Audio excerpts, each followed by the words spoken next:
Good evening, everybody, and welcome to our new Through the Essex Ages series, a weekly event where you will see a number of guests join us to talk about the last 40 to 50 years of Essex cricket. The last 14 weeks have had a major impact on all our lives. I would like to take a few moments so we can think about family and friends who are suffering or who have suffered from the effects of COVID, and to thank those services and businesses who have worked hard through the crisis to look after the nation. So we'll just have a couple of minutes while we think about that.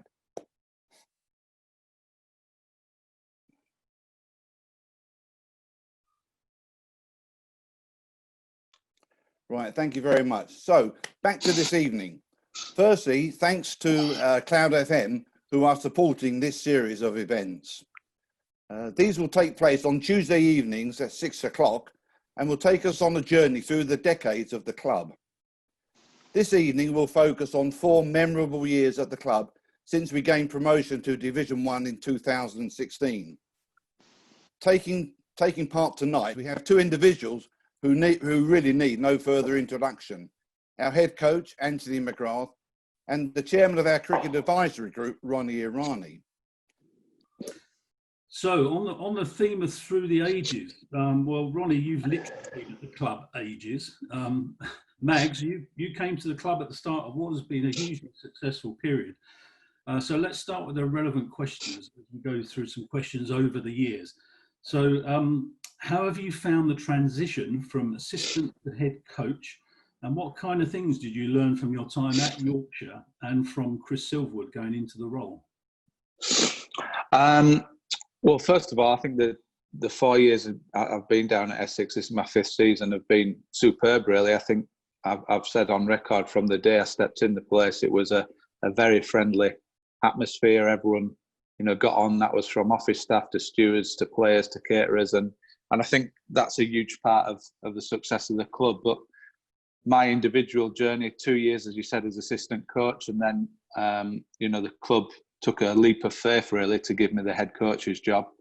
And, the transition really wasn't a big one, to be honest. I think, the players we've had have been pretty consistent. We've obviously added a couple of players along the way, but I think just going back to the system, how the club's run with the cricket advisory, with the coaches, with the players, it was an easy transition for me, really. And I think a part of that, as I said, is down to the skill and great players we have. Okay, excellent. So, Ronnie, have you got your perspective on that as well? That was just a load of rubbish, that, Max, to be honest. I don't know where you come from there. No, only teasing. No, bang on. Absolutely superb. So, I guess going back, if we just focus on Anthony, I guess, and his position coming in, he interviewed for the batting role, the assistant coach's role, while Chris Silver was in charge. We had quite a few very good candidates in the batting department. Not as many as the bowling department, John would remember, but we did in the batting department with some really good candidates. And I was always trying to be careful because I had a bit of a personal relationship with Anthony from a friendship point of view. I've played with him, I've toured with him, and you've got to so separate yourself when you're doing an interview for your club and your job. And it's not my job, but it is their job. And obviously, most of the guys who came in to interview, to be fair, I had a personal relationship with them, played on tour with them, maybe England or whatever. So they come in and interview. Anthony did his bit, and Chris Silver was absolutely set.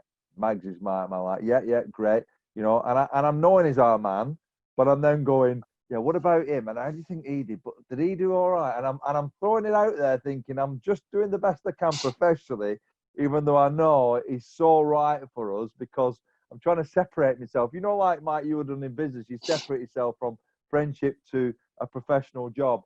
And then in the end, it was like, right, yeah, absolutely nailed on. So he got the job. He come on in, did Anthony. Character, personality, fabulous player as it was, captain Yorkshire. So when you've captained Yorkshire from a leadership point of view, you've got it sort of, built into you from a tough, hard but fair way. So he came in brilliant as assistant coach under Chris. Chris obviously won the county championship, well, won Division 2 to start with, which is a big call because we had no overseas player in Division 2 and we didn't have a, top class spin bowler at the time.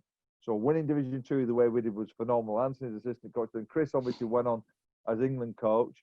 And then I'm always, I guess, setting my ways in business-wise of process, interview, next candidate off the rank, where are we? Right, what happens with the interview process now? And I can remember just turning around to one or two on the committee. I think John would remember at the time as well. And I said, no, we're okay for an interview for the head coach's role. And it was like, hold on a minute. What do you mean we're okay? This has got to be professional and done right. I said, we've got a guy who's absolutely nailed on. He's going to be a brilliant head coach. And if we're lucky, we'll keep him for a few years. And they were like, what do you mean by that? Well, I've just seen him. And the way he's gone about stuff, how methodical is. He's a bag of fun. And Anthony McGrath is one of the biggest jokers you could ever want to have on your side because you need him on your side when he's joking, not against you. But he showed real professional skills of which I don't like to say I'm surprised because I've been doing him an injustice. The way he was methodical about statistics, which they can drive you mad. And old school as I am, you kind of go, but when you relate to them and understand them, they tell you a story of what's going out there and how methodical he was. And I just turned around to main players on our advisory group and our committee said, we've got our head coach. He's absolutely perfect for the role. Just let him go and let him get on with it. And that's what he's done. And he's excelled exceptionally well, hasn't he? Just to say, Meg, just to expand on it, people might be interested to hear, what was it like for you making that transition? I mean, Chris did it as well, but you came down from a big club in terms of, test match ground, big in name, Yorkshire. You come down to Essex. Did you find that transition coming in as a deputy coach, first of all, and then moving into the role? How did you find that transition period?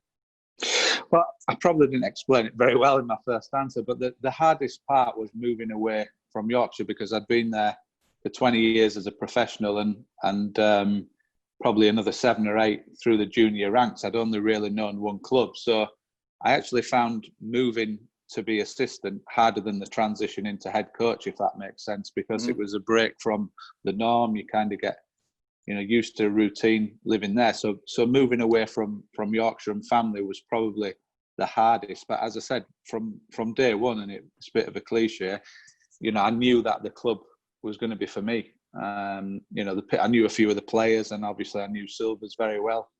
But it just felt right. And sometimes you get a good match, and that's certainly how Essex was. But the 2 years I worked under Chris, I didn't really at that point think I want to be a head coach. It was just growing in the role, working under Chris. Chris is a very fair man but tough, so he kind of let me off the leash in terms of the batting stuff, and then when it became pretty apparent Chris was in the line for the England job, obviously there was 1 or 2 conversations about stepping up. So that period from getting the job to stepping up, I didn't feel it was too much of a transition. Now that might seem a bit silly, but because I'd been at the club and felt really comfortable, it was just more excitement than a transition, really. No, you and Chris certainly proved to be a great double act. And the way you two performed together and took us forward. So big congratulations to you and to Ronnie, who was a major player on that appointment. So great decision as it's turned out. So well done. Anyway, I think it's just sorry, Mike. I think it's just worth pointing out as well. People like Barry Hyam, who has done great work in the academy. Keeps producing young guys. John Childs, Tom Huggins. We've got now Andre Nell, Dimi Mascarenas. We've had a lot of coaches as well who don't often get a mention, but the hours they put in, it is really a big team effort. Yeah, well done.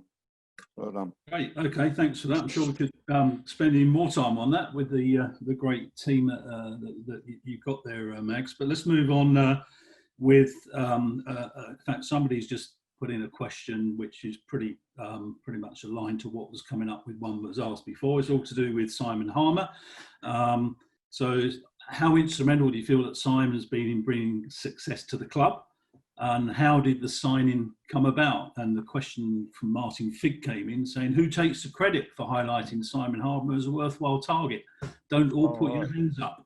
Yeah, no. If anybody else puts their hands up, I'll take them down from. Right, how did Simon Harmer come about? Very simple, to be honest. We played, I think I mentioned earlier, we won Division 2 with no real spin bowler on our staff. Frontline spinner.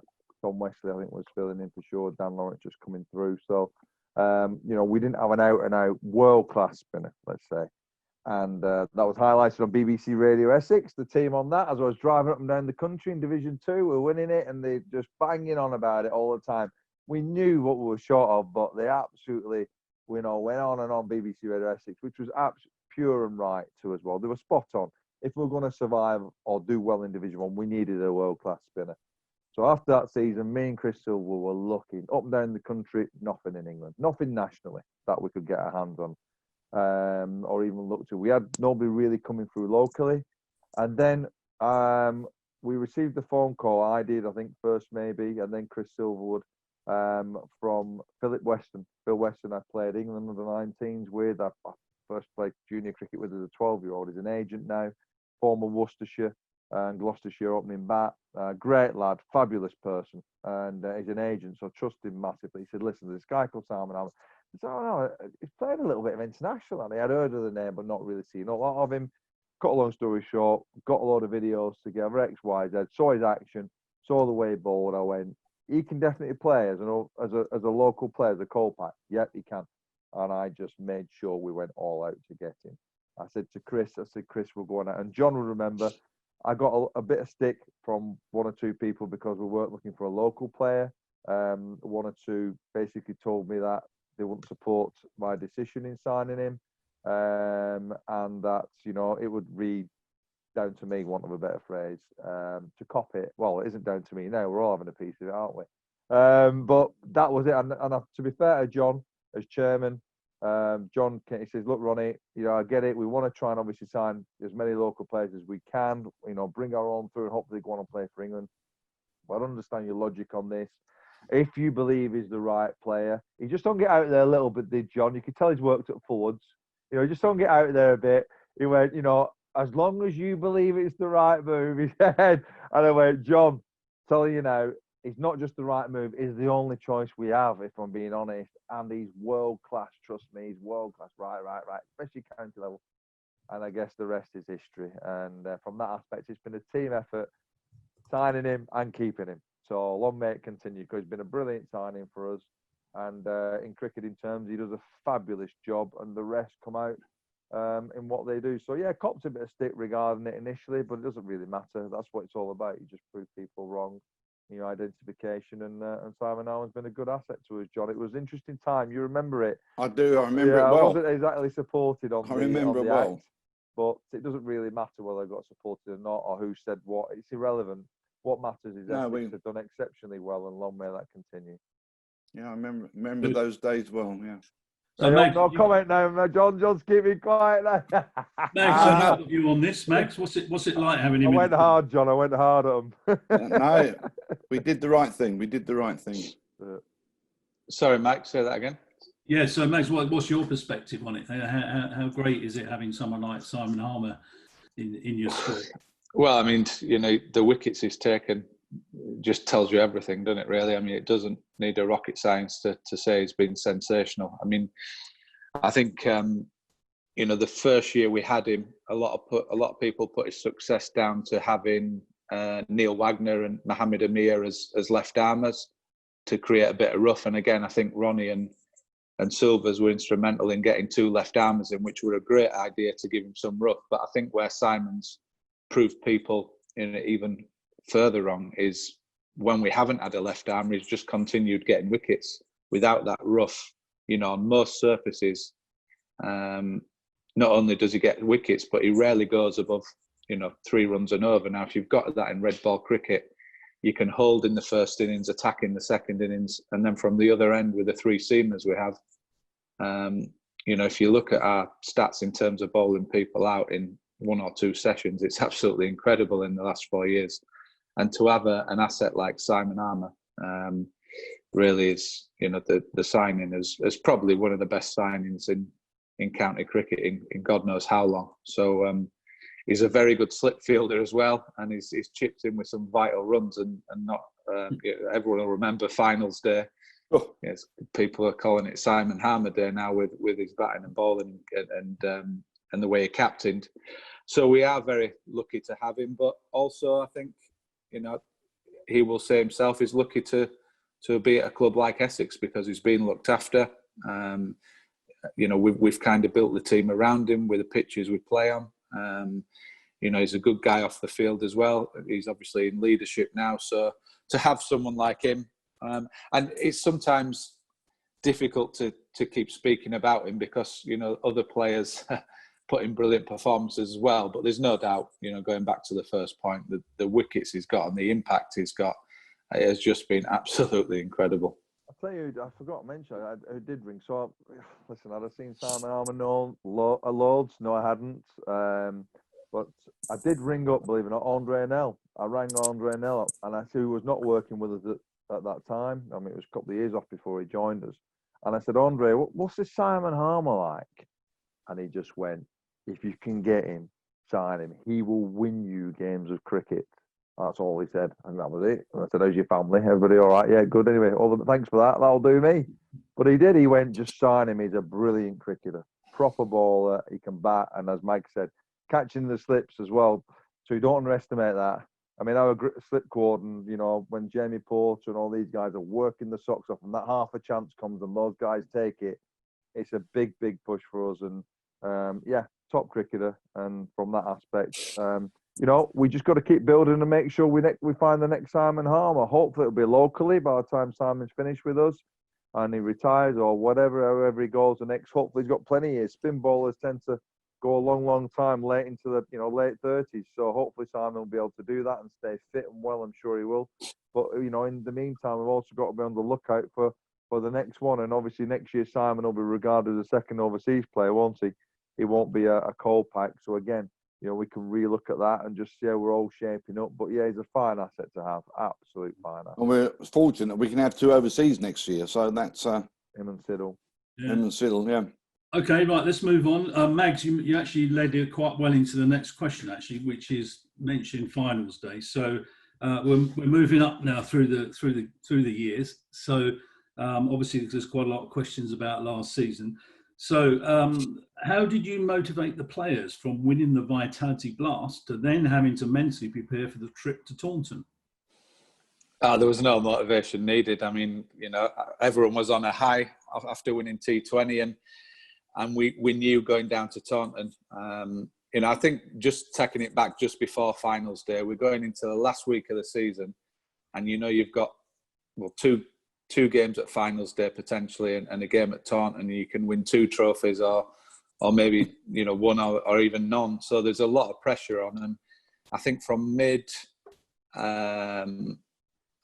July, August, certainly we were playing knockout cricket. If we'd have lost 1 game in the T20 and 1 game in Championship, given Somerset's lead, we knew it was all over. So the pressure was on the players. So by the time we got to finals day, there were no way we needed any motivating. The history of T20 finals day for Essex, we normally get knocked out in the first game, so the lads were well aware of that, and a few of the supporters were reminding us. Finals day was a brilliant day. I think we played superb on the day. The guys handled the pressure so well, and then there'd been a bit of needle between us and Somerset all year in various games, so I promise you there was absolutely no motivating. The lads was no way they were not coming back from Taunton with that trophy. So they were fully up for going down there and winning. I mean, the celebrations obviously had to be curbed on the Saturday evening. The lads were sensible after finals day. That worked, didn't it? Oh yeah, righto.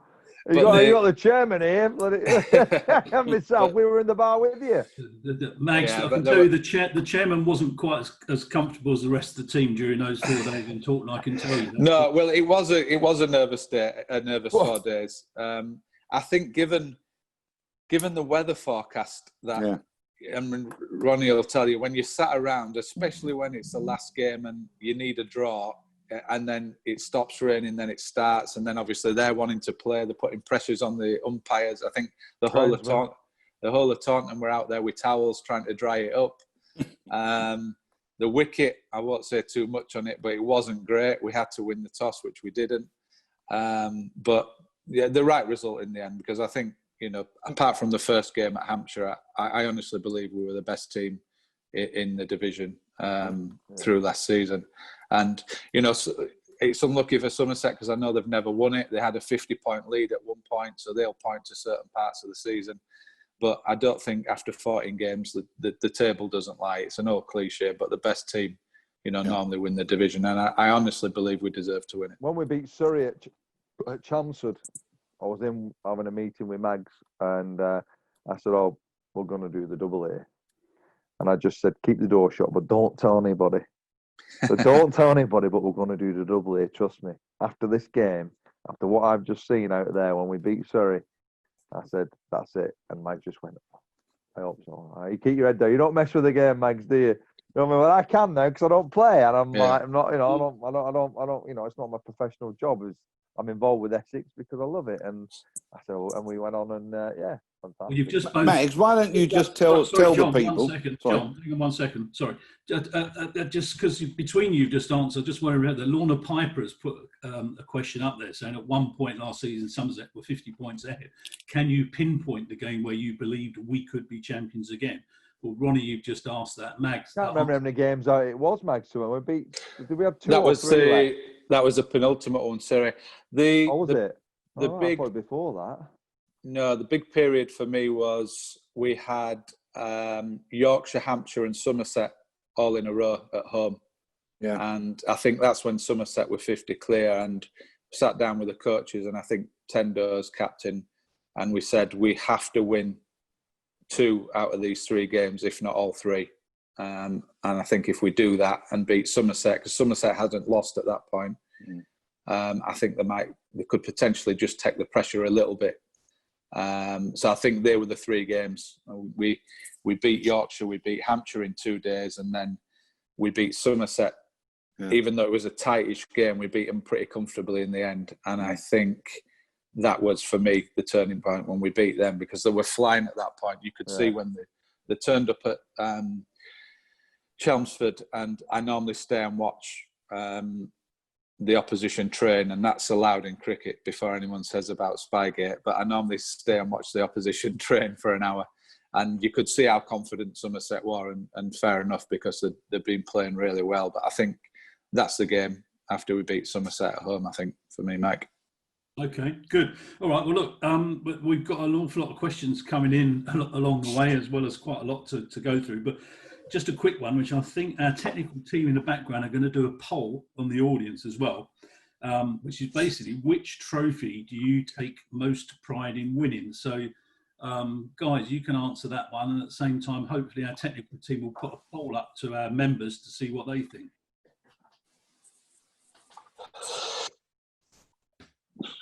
There you go. I would always say the championship, personally, because I think it's the toughest one to win. I think you're tested in different conditions. You're tested, from April till September. First innings, second innings, teams preparing different pitches. There's a lot of things can happen. 56 days cricket. The best team have to win, both physically, mentally, skill-wise. I think that's the toughest to win Division 1. If I can just point, but the T20 give me a lot of satisfaction, because I think we've been so poor in T20 in the last 2 or 3 years, and we've had some criticism, and rightly so.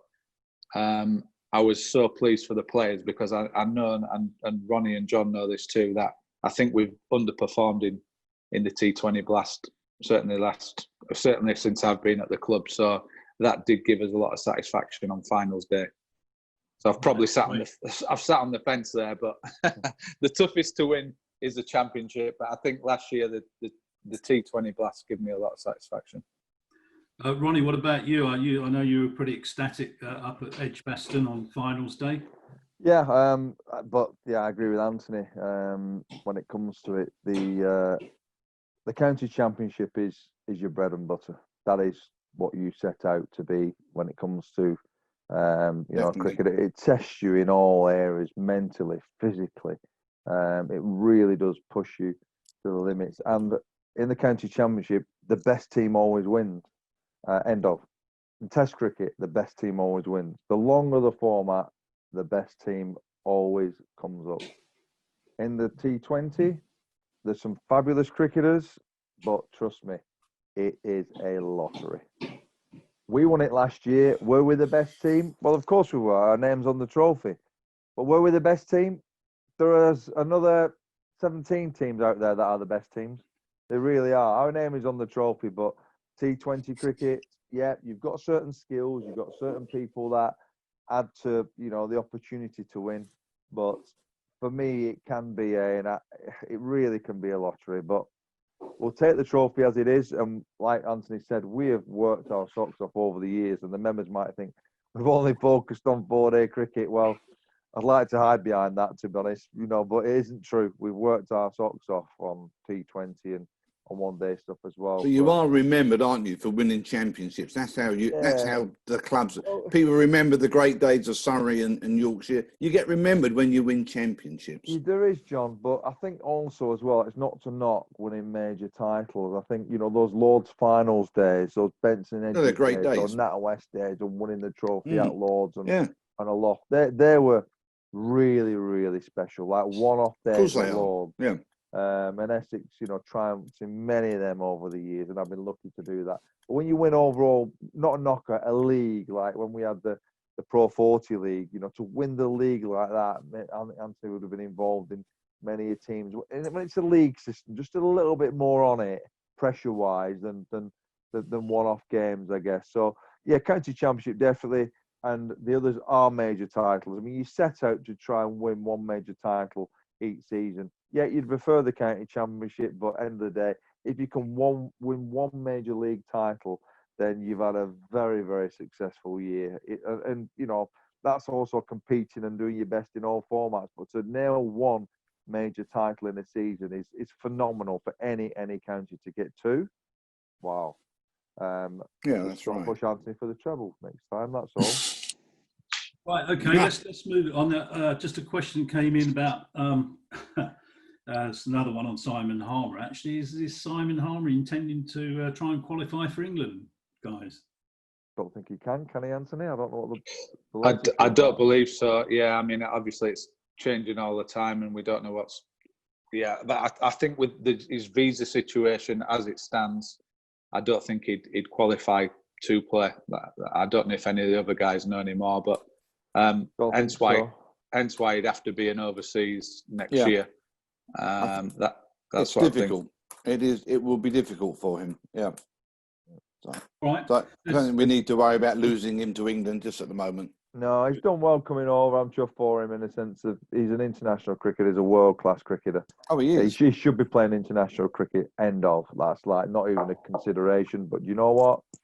He's the type of guy that realises his position regarding, obviously being South African and cricket out there and what's happened over the years and his positioning regarding the South African squad and what he needed to do for himself, for his own sanity, I guess, because, he's a top-class player and he deserves all the accolades he gets at Essex and in the English game, end of. And, we'll do whatever we can. Ronnie, what happened to him at South Africa? I mean, why...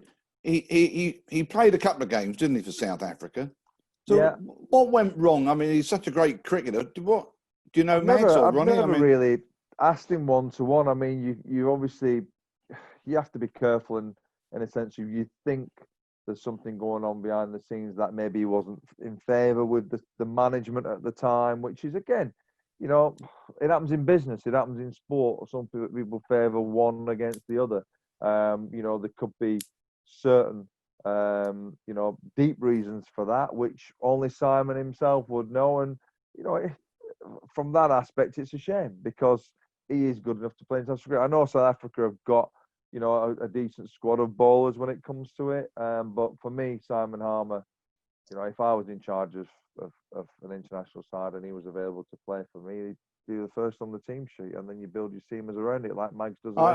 My question really, Ronnie, was that in terms of ability-wise, we know he's a bit, but he obviously didn't get wickets when he played for them. He picked up a few, yeah. Well, it's West Indies he bought, yeah. His figures were good. I think it was Chandapal watching ball against and a few others, and his action, everything was the same, John. Everything was the same as it is today. And it's one of those of which, you know, Simon really, I guess, it's his prerogative in a sense of his move and everything else. And we just wanted to make sure we just looked after him, because when somebody moves the whole life over from another country, Alan Lamb did it years ago, Robin Smith did it years ago, as we know.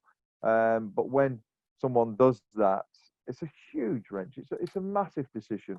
And Essex is wonderful, great people, and England's a great country, but it's still a wrench for individuals like that. Andre Nell, as coach, has come over and done similar. You know, he's brought his wife over and his daughter over. But with Simon, it was just to make sure we had as much support mechanism for him as possible. Listen, you never get everything perfect, but you just do your best. And he knows we've just done our best for him, and he's done his best for us, which has been exceptional. And we'll have him all day long, and long may that continue. Great. All right, let's move on to some other present players. And been a number of messages coming in actually on the same subject here. And Stuart Walker sending some questions beforehand on this, which is saying, does the following the fantastic campaign last season, doesn't the club find it staggering that we only have one representation in the England training group for the forthcoming series against West Indies? And also, how close are Jamie Porter and Sam Cooke been involved with the England setup?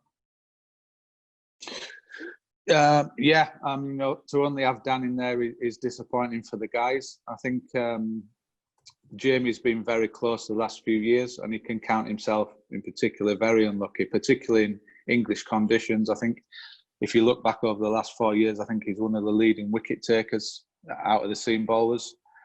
You mentioned Sam Cooke. Obviously, Paul Walter has been in England Lions. Tom Wesley's played the last couple of years.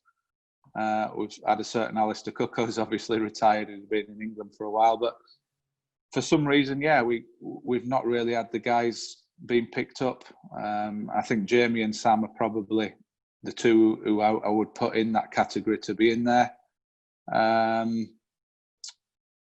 In terms of the reasons why, I think that they've not had too much communication back, really. It's just a matter of keep doing what you're doing and hopefully you'll get picked up. But naturally, particular Jamie is disappointed that he's not in the squads. But it's strange, isn't it, Max, how you can be an outstanding player? I mean, those guys are outstanding, in my view. It's all that question often gets asked of me in terms of James Foster, widely recognised as one of the best keepers in the world, and yet played only a cupful of international games. Yeah, I mean, it's down to people's opinions. We're obviously very pro Essex and biased Essex, and I think when a team wins consistently like we have in different competitions, you probably expect more representation in the international team. So it's natural for supporters and members to say, how come our guys are not getting picked up?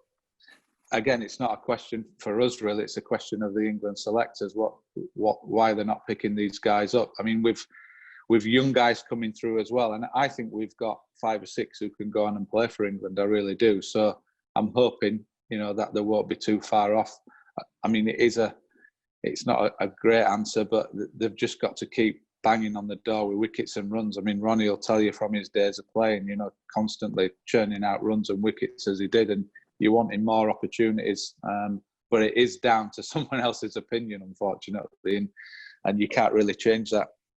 No, we just got to, with that superb performance level, elite performance level of Jamie Porter, Sam Cooke, Warren Beard coming last year, which is great.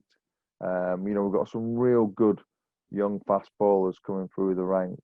We have some exceptional talent, which we're all excited about. And yeah, it's difficult. You impress one person one way, and you sort of don't impress another selector another way. And it is just the way it is, and you just hope and pray that they will get an opportunity that they deserve at some stage.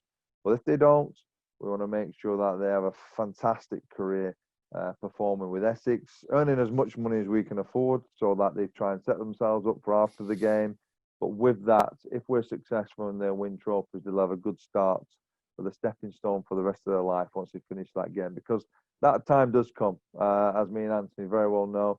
That time does come. Does everything prepare you? No, it doesn't. The peace era, etc. There are lots of things, but nothing prepares you from retiring from the game of cricket. Trust me, it really doesn't. And you hit an incredible low with all the highs you've got. So we just got to make sure the likes of a Jamie Porter Santo, if they go on and play for England, we'd be the first to like pat them on the back and congratulate them and support them. But if they don't, we hope they have a fabulous 10, 12, 15 years, whatever it is, with Essex, performing, winning trophies and being successful, and that'll help them through the stepping stone, what they're going to do after playing cricket. So, yeah, long may their success continue.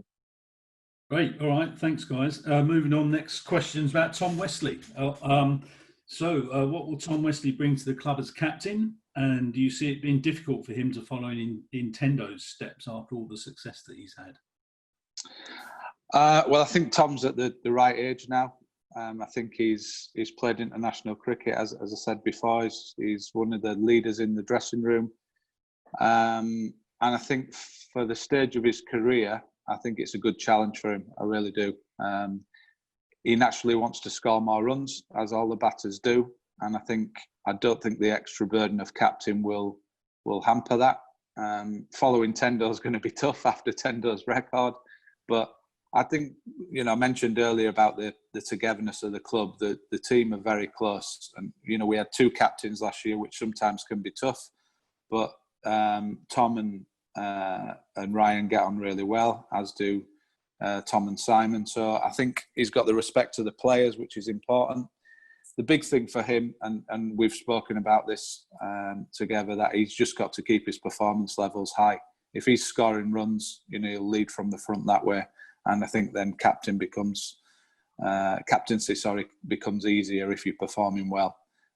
So he'll have no problems in terms of marshalling the troops, and tactically, I think he's just got to make sure his performances are high and consistent. Okay. Right. There's several questions all pretty much around the same sort of thing, really. She's talking about young talent. I've just had one come in, which talked about how, if you're a young player, what are the prospects of getting through the ranks and into Essex as a professional player? And then there's some other questions about development of young players who are coming through. So let's start with this one. What's the route for youngsters to be able to get into Essex? Well, I think if you look again back at the last 4 years or so, I think we're up 15 or 16 out of our squad have come through the Essex system, whether that's the academy, the league system. They're all local guys. They're all associated to local clubs. Very high percentage, isn't it, compared to other counties of local players, Essex boys, as in, or if you're from another county. The percentage is phenomenal the last 4 or 5 years, and compared to other counties, which is proud to know. Yeah. So I think, we want to produce, as we've mentioned, England players, but we want to produce Essex players from the local area. If you do that, you get that commitment, you get the buy-in from members and supporters. So I think there is a pathway in there. We do give young players a chance. If you look at last year, Will Butterman made his debut. Michael Pepper has in recent years. Ben Allison is very close. Jack Plum, Rishi Patel, Cooke. Ronnie mentioned Aaron Beard, who's still only 21. Shane Snater is 21, 22. Dan Lawrence is still only 22. We've mentioned Sam Cooke, again, another young guy. So you can see from them examples that young players do get chances at Essex, and that's what we want to continue. Someone like Paul Walter missed the academy and pathway stage, but again, he was signed from local club cricket, which is great. So we're always looking for young talent. In the winter, not only do Barry Hyam and his team put on a great programme for the academy and pathway, but we have, trialist nights of guys we don't see from different hubs, like up in Suffolk and Norfolk. So we're always on the lookout for, talent from East London and all over the county. So that'll continue. I know the club are very keen on that. But I think that the main, for any youngster playing, if they can see their local club, if they've got guys from the local area playing and young guys, it really does give them that inspiration, and they know they're going to get a chance in the team. So we'll always play youngsters if they're good enough. And, if you look at the youngsters we've got at the moment, I'll give you a few examples there. We've got a few more. I'd say we've got a good 7, 8 coming through. This year on pre-season tour, I know it got cut short because of COVID, but the club were very good. We actually took the academy with us to show them what we do out there, which was a brilliant initiative, I think, by the club. So the academy guys joined the pro squad. So the more the younger guys are connected to the professional side, it makes it easier for when they're coming into the team. It shows the standards we practice to and expect. And I think it just joins the whole pathway up. So it's a bit of a long-winded answer, but hopefully it's good. No, it's important. I mean, you could look at the squad and the success we have, and if somebody was, I don't know, somebody follows cricket, okay, and there's a young, talented Essex player at 16, 17, or that, if he was that age, we would have picked up on him, so maybe in our academy or whatever. That an individual to say he's not going to get an Essex team would be naive. If that player's good enough to succeed and do well, if he's going to make it, he's going to make it at Essex. End of. With the coaches we surround ourselves with Mags' team, with the facilities, with the overall attitude, your best chance of making it would be that healthy competition within our squad of players that we've got. So if you're a young fast bowler, take young Plummy for an example, right? You've got Jamie Porter, you've got Sam Cooke, you've got Aaron Beard, you've got Lish, you've got Peter Siddle. Where's his opportunity going to? If he's good enough and he improves at the level he's got, he's going to push the others. And there's always going to be opportunity for somebody who improves and his workload and gets better and better, and they will improve. And eventually, not everybody can play every game. Batting wise, it's a little bit different. I guess fast bowling, you always need a good core squad of fast bowlers. Not four, you need 6, 7, 8, because there will be injuries. There's one-day trophies, there's county champ. There's so many different competitions now.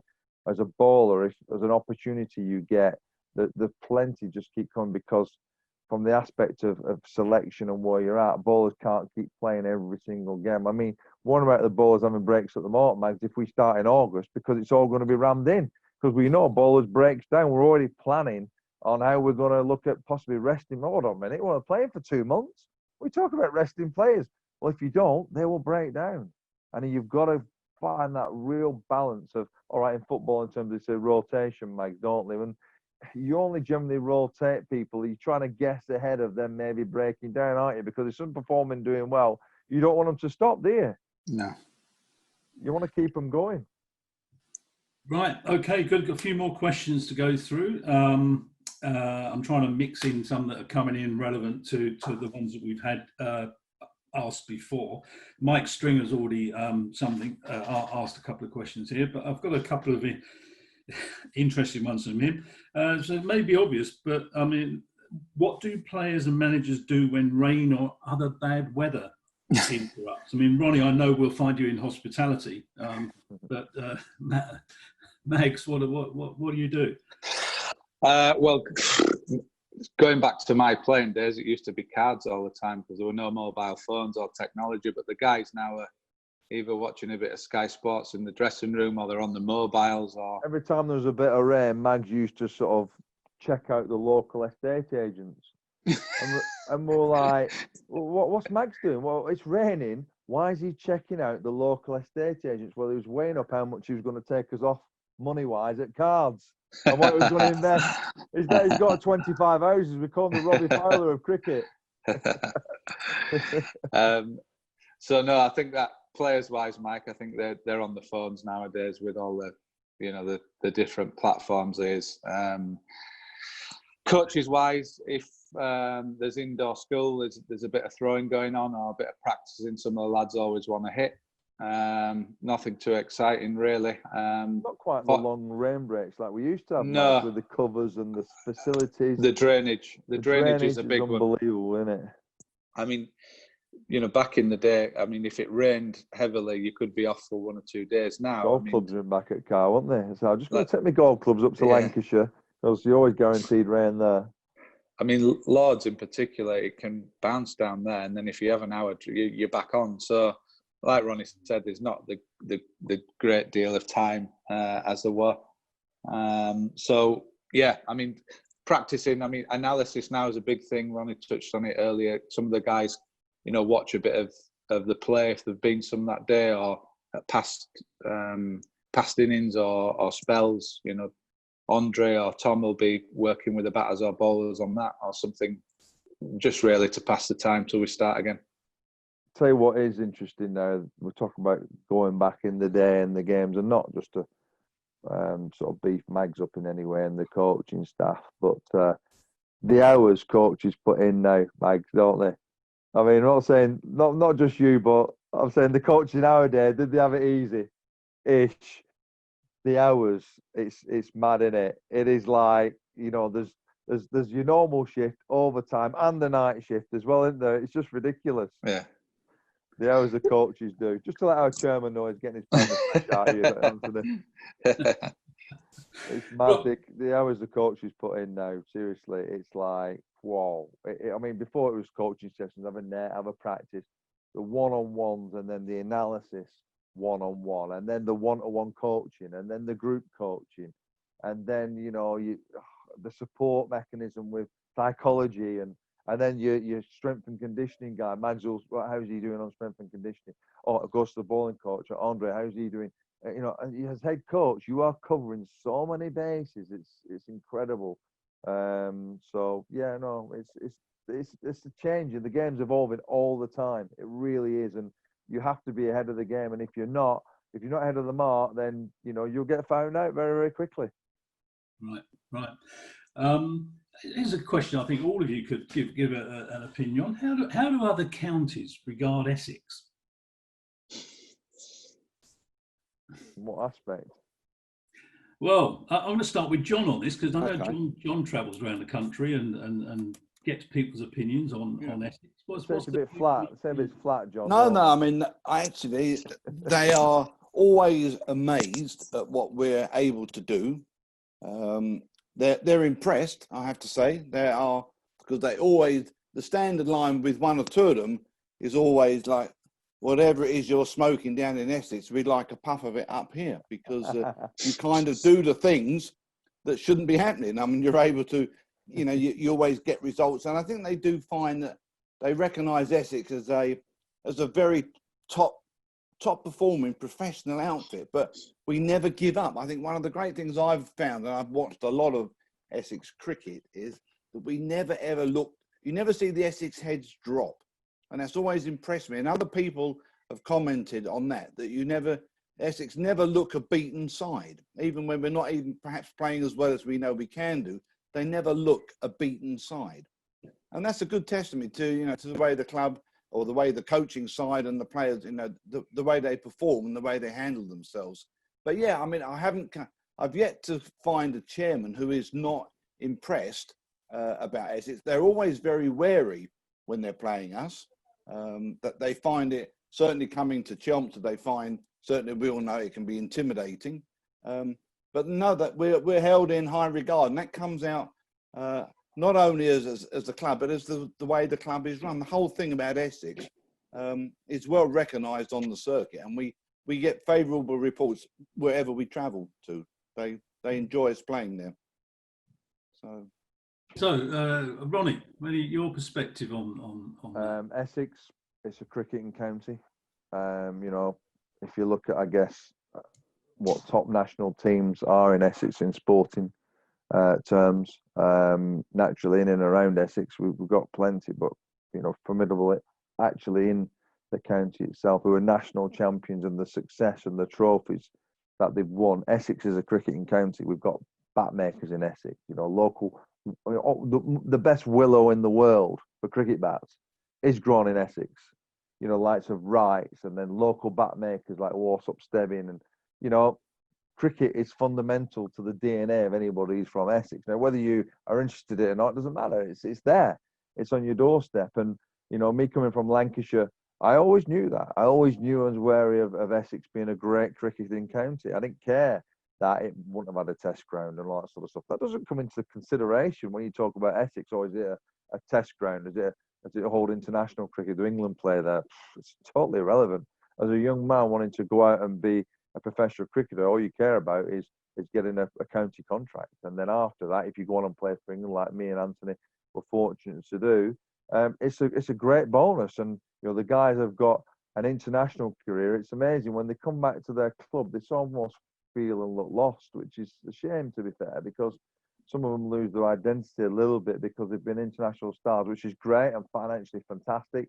But you see Alistair Cooke coming back in our dressing room, and it's like one of the boys just coming back again, because that's how we are at Essex. We're just good, honourable people. Like John said, we give it everything we've got. We punch above our weight when it comes to our spend and what we have within our budget compared to some of the big counties, because they have international games, because they get the revenue. But other than that, when it comes to cricket, we know what we need to do. We know what we need to achieve, and we expect a world-class performance from our guys on and off the field. Whether we win trophies or not, yeah, absolutely. We want to go out, but you have no God-given right to have the exceptional to the rule that you are guaranteed trophies every year. Nobody's guaranteed any trophies, but what you can guarantee is a world-class performance, and that's what our guys do. People recognise us as a top-performing county. Yeah. They do, without a shadow of a doubt. I had a good comment in from Mark Sandlon. He said one of the special things about sport in Essex is that when you go to the matches, you see greats like Graham Gooch, Ronnie, and Keith Fletcher still there supporting and working for the club. It says, will you try to make sure Sir Alistair will stick around in some capacity? Absolutely. He calls it a day as a player. Absolutely. Mark Sandell sounds like that. He's a big media guy, BBC bloke. I'm sure it's probably him. He's an Essex member. He's a Mark's an intelligent man, from what I believe. He's part of Victoria Derbyshire. That's the one I think, John. We know who he is. Yeah. We know who he is. One of our members. Top man. Billy Ricky boy, I think. But he is absolutely right. We want to listen. Alistair Cooke may go on and have a fantastic media career and not be involved with Essex. We don't know. I mean, he's one of us. We'd love him to be involved, certainly in the future. But only Alistair will decide that. He's his own man. He's a great lad. Known him obviously since he was a kid, and he's had a fantastic international career with England. And when he comes back to Essex, very much like Graham Gooch used to do, he gives it his all. Not every England player has come back to Essex. No names mentioned, John, but not every England player has come back to Essex and given it their all. But Alistair Cooke certainly has, along with the likes of Graham Gooch. Brilliant. And that's true, but Max, you would see that with Cookie when he comes back, don't you? Oh, superb, yeah. I mean, we've mentioned the young guys, but the older guys as well. And Alistair, he loves playing for Essex. And you can see that from how he's around the place. Again, he really enjoys his cricket, and he loves being part of it. Yeah. Great. Well, look, we've got to wrap up quite soon now because we've reached 7 o'clock. Just a couple of things. Firstly, I don't know if you saw the little poll we had earlier. It was 93%, and we got the best part of 100 people on the call. So, the 93% were going for the championship being the most important trophy to win, rather than the T20. And I've also been asked to let you know that on Friday, the club is showing a full rerun of the 2008 Friends Provident final. Oh, right. So if you want to watch that, that was a good day. It was, yes. Yeah. All my players had retired previous year, but they went on and continued what I'd set up. Mark Patini done well. He done well, Mark. That was a good game, that one. But Ronnie, I've had someone who's actually Kevin Mansour said, "Why is Irani wearing a jumper? Has he got air conditioning?" Well, I'm up north somewhere. But... Yeah, I am, mum and dad. So guys are practicing out there on the field as we speak, up in Lancashire. So it's grim up north, a bit cooler. So the sun's just about to come out now. I think we did reach 16 degrees today at some stage. So. Weren't too bad. I went to a local fish market in Bolton today. God, it was packed. No social distancing there. I was shoving people away. What's it like with you, Mags, weather-wise? Is the sun shining up there? Yeah, it's not been too bad for about 16, 17. Not the It is so much colder up north. But I mean, the Northerners they used to get a bit of stick before, but they don't even bother anymore. They admit it first before Southerners get in, don't they? It is so much different, the climate in Essex. But we're a cricketing county, and long may that continue. We've had some decent lot on today, haven't we? Usual mob on there. When's your next one, Mike? Sorry? When's your next one you're doing of these? The next one, I think, is actually we have a different host. Actually, it's in the 70s. If you go on, I think the website, maybe they've got the whole list of them. I'm not sure actually. I'll see what the technical. I've caught you out here, aren't I? You're supposed to big up in media terms, Mike. What's supposed to happen is now you're supposed to big up the next one. I'm joking. Yeah, I'm waiting next for the week, isn't it?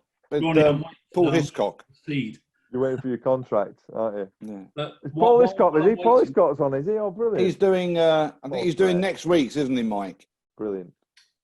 Yeah, and so we're going through the guy, Paul Hiscock, journalist, local journalist, Essex man through and through.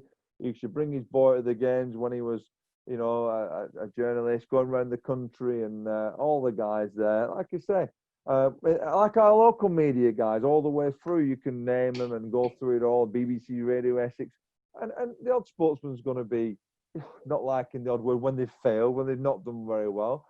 But our local media guys, to be fair to our members and supporters, they'll tell them straight if someone's made of it, but they'll be constructive. They don't just have a pop for the sake of it. They are good people, John. And me and Max would have experienced a different type of media, sort of from our previous counties where we play that where they're just hard and then they're hard again. It's just, isn't it, Max?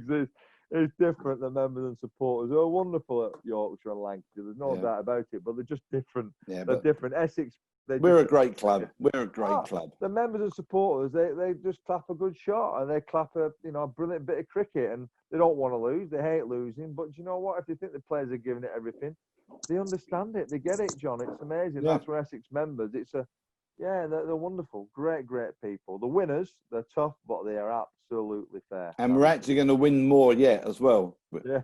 We got Mags there and the rest of the crowd. We're all joking aside, we're on track. We've a squad there that can deliver more trophies, without a doubt. Definitely. Without a doubt. We've got a chance for sure. We have got a chance. Which is no great. pressure. No pressure, but at least we've got an opportunity to succeed. No, we have. Yeah, we have. There we've got a good setup there, so keep it going. Okay, well, look, I've just been told that the guests for each session will be released each week. So, but we're going through the decades. Was that something in your ear, Mike? Something in your ear telling you that? And so Paul Hiscox will be doing some of these. Essex TV, bring it on. So look, I've got a couple, just going to wrap it up now with. In fact, I've got two questions actually. One, firstly, to Mags. Look, Ronnie is now a self-professed Essex boy. How close are you to becoming one? I'm an Essex boy. I think I am now. I think after going into 5 years, I think Essex. I'd say is my club. When you do treble next year, Mags, I'll let you know. Yeah. I might not have the accent yet, but Ronnie hasn't. After how many years? 20 odd years. Oh no, I've tried my best to. No, but joking apart, I mean, as I said, I've loved my time from day one. I see my future here. Very much my club. Love being part of it. Very fortunate to have the job. So I'd firmly in the Essex camp, definitely. Great. Okay. Well, and just to finish, what's the just looking at the current team? What are they up to at the moment? We're going to start training next week, which is brilliant news. We still haven't got the fixtures and schedule date yet. We're hoping it'll be early August, fingers crossed. But I must say the guys have been great while they've been off. They've kept the fitness up. So next week we'll come in, do the fitness checks and start cricket from next Monday. And then we're just waiting for what competitions we're going to be playing. So we'll have an intense 4-week preparation. As Ronnie mentioned earlier, we've got a great squad, so we'll use the squad as much as we can in each competition. And as you can imagine, everyone is absolutely dying to get back in and get started. It's been very frustrating. Of course, there's been bigger things happening, but the guys are just desperate to get back playing cricket. So they're very, very excited for Monday. Good. Looking forward to it. Good. All right. Well, look. Thanks very much, guys, for your time, and thanks for everybody. The best part of 100 people joined tonight, which is great, and hopefully everybody will be back for the next one when I believe it's the 70s. If you remember that far back, John, when you were playing at Stock, I think, or something. Yeah, it's causing chaos at Stock. That's right. But anyway, look, thanks very much for everybody. We had a message from Lorna Piper saying thank you all for your time, and please send our good wishes to the team. Thank you. Will do. Nice one.